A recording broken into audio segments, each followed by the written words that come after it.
Well, welcome to this live episode of the Special Education Inner Circle podcast. I'm your host, Catherine Witcher, and I just got done teaching a live IEP workshop, virtual, for 3 hours. It was so good, so many questions. I love working with parents, professionals who want to dig into IEPs at a whole other level. So if you are a school, an organization, a parent group that needs an IEP workshop, just reach out. Let's see what we can do. I would love to help you dig deep into IEPs. So let's get started here today by sharing a little bit of one of the hot topics that we just talked about during this workshop that I did this morning. And we were talking about different ways to improve the IEP beyond just like writing better IEP goals. That's not where the focus is at. It's really about making sure that the child is having an experience at school that's preparing them for further education, employment, and independent living, that we're really prioritizing what is happening at school. And the group that I was speaking to today was majority parents. There were a couple of professionals in the room, but one of the questions that I always get when I have a room full of parents is, can I go see my child at school? And I'm like, yes, of course you can. And then somebody else said, I think my child's doing well. Should I go see my child at school? Yes, you should.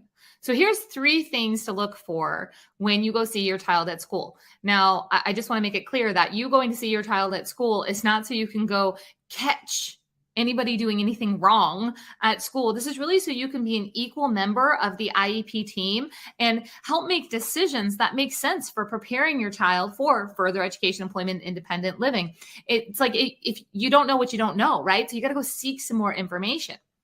So 3 things to look for when you go and observe your child at school. Number 1, inclusion. And I don't mean inclusion as in, is your child who has an IEP sitting with children who you don't have IEPs. No, I'm talking about, is it evident that your child is included in the school community, no matter where they receive their direct instruction? So maybe they get some instruction in the general education classroom, maybe they get instruction in the special education classroom, whatever that looks like. Do they look like part of the school community? I'm looking for inclusive experiences. I say this all the time. Inclusion is not a place. Inclusion is an experience. We experience being included, and we can do that in all different areas of the school. And you will know as a parent if your child feels included or if they don't feel like they're part of the school community just by going to observe them. Now, don't get angry if you see things that you're just like, like why is this happening? Like my child's not part of, this part of the school or these activities, and they could be. That's an opportunity for you to design more inclusive experiences with the team during the school day. So during the observation, you're going to look for inclusion. The second thing that I want you to look for is prompting, the level of prompting that your child's receiving throughout the day. See, we want your child to be as independent as possible. And a lot of times what we see is a lot of adult prompting throughout the day, sometimes even in areas where your child may actually need less help. They could be more independent, but because maybe they needed more prompting in the beginning of the school year, and now they don't need as much, but nobody really backed off of it. Nobody really faded those prompts. Or maybe your child's being prompted to do things that they could do by themselves, but they kind of have their staff kind of snookered into like, oh, I need help doing this. And you're like, seriously? I know that my child can do that. I know that they can do that on their own at home, and they're getting all this help from the school staff. So that's an opportunity.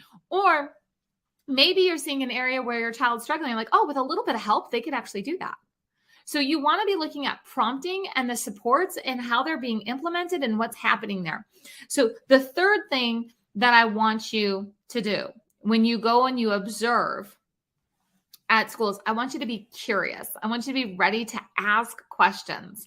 I want you to be asking things about like, well, how does the school facilitate friendships at recess? Oh, and you're like, the school's going to, I don't know. Maybe they don't. Maybe it's just a free for all. Or maybe some schools, they have things like buddy systems, and they have buddy benches, and they have different things that happen that you didn't even know were happening at school. So I want you to get curious about some of the supports that are at the school or some of the things that happen at school. I want you to get curious kind of outside of this IEP lens. Like, get curious. You're going to see things on the wall at school where maybe they have like core values at the school. And you didn't even know that these core values existed, but they're being taught to all the students about the core values. And you didn't know that. So I want you to get curious about the school environment itself and what your school is doing for all the students.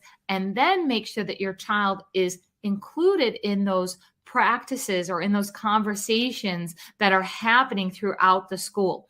So going to do an observation does not always have to be something like, I'm going to go observe my child in the classroom because my child is experiencing, is showing aggression in the classroom. So I need to go troubleshoot and problem solve. Observations don't always have to be for negative situations. Being an equal member of the IEP team means that you can go in and go look at things of what are these inclusive experiences? Is my child part of this school community? Or what's their level of independence, and looking at the prompting and seeing what's going on, or getting curious about what's going on in the school body as a whole and what might be available that you had no idea was actually happening at school, because we're always talking about IEPs all the time. And teachers, I want you to encourage the parents of your students to come get curious about these things, to come see what's happening, because they can be some of the best problem solvers and they can be your best supporter for what you need as a teacher to help their child succeed on that school campus, in that school building, out on the playground, all the different things. You guys can truly be a team, but to be a team, you have to have equal information. To have equal information, that means that the parent needs to see what's happening during the school day. So I'm going to encourage you, go see what's happening at your child's school during that day. Keep these 3 points in mind as you go do that. Teachers, encourage the parents, and I hope to see you guys maybe in person at an IEP workshop, maybe virtual like I just did for an IEP workshop, or maybe I'll even see you inside of the Master IEP Coach Mentorship. That's where I train you to do what I do and help families and teachers and schools through the IEP process. So that's at masteriepcoach.com. Don't forget, if you found any of this helpful, if you're like, that's a great tip, I should go see my child at school, and I'm going to definitely look at their independence level, and I'm definitely going to look at their inclusive experiences, please leave a comment. Or if you're listening on Apple, make sure that you leave a 5-star review. Every time you leave a comment or you leave a review, it helps more parents and teachers get these IEP strategies that are much needed to make sure that every child's receiving an appropriate education, meeting their unique needs, and preparing every child for further education, employment, and independent living. I'll talk to you guys soon.